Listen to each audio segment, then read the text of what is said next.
யோக ஞான சித்தர் ஓம் ஸ்ரீ ராஜயோக குருவே, உங்கள் நாமம் பாட பாட இன்பம் பொங்கி வருமே.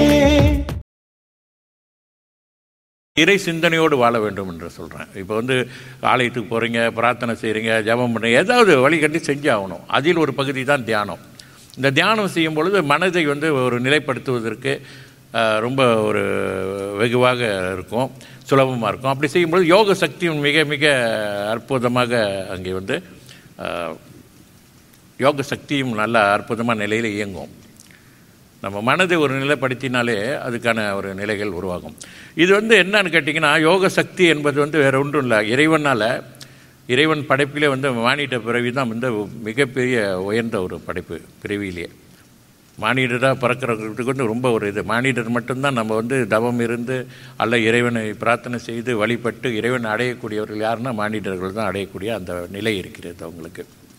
ஆக அதுக்கேற்றாப்புல இறைவன் நம்ம உடலுக்குள்ளேயே அந்த சக்தியை கொடுத்துருக்கிறாரு. இந்த சக்தி தான் குண்டலினி சக்தி அப்படின்னு சொல்கிறாங்க. குரு யோக சக்தி அப்படின்னு சொல்கிறேன். ஏன்னா இந்த யோகத்தின் மூலமாக அந்த சக்தியை உணர்த்துவதனால அதை யோக சக்தி அப்படின்னு சொல்கிறேன். ஆத்ம சக்தின்னு சொல்லப்படுகிறது. ஆக இந்த சக்தி ஒரு குருவை சார்ந்து இருக்குது.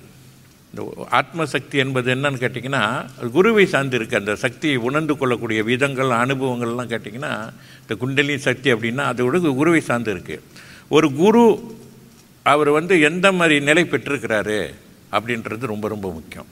ஒரு குருக்கிட்ட அந்த சக்திகள் இருக்கா, அல்ல இறை அருள் பெற்றிருக்காரா, இறை அணுக்கரகம் பெற்றிருக்காரா, அல்ல உலக வாழ்க்கையில் அவர் மிகப்பெரிய வெற்றி அடைஞ்சிருக்காரா அப்படின்றெல்லாம் வைத்து தான் அதை பெறக்கூடியவர்களுக்கும் அந்த நிலைகள்லாம் உருவாகுது.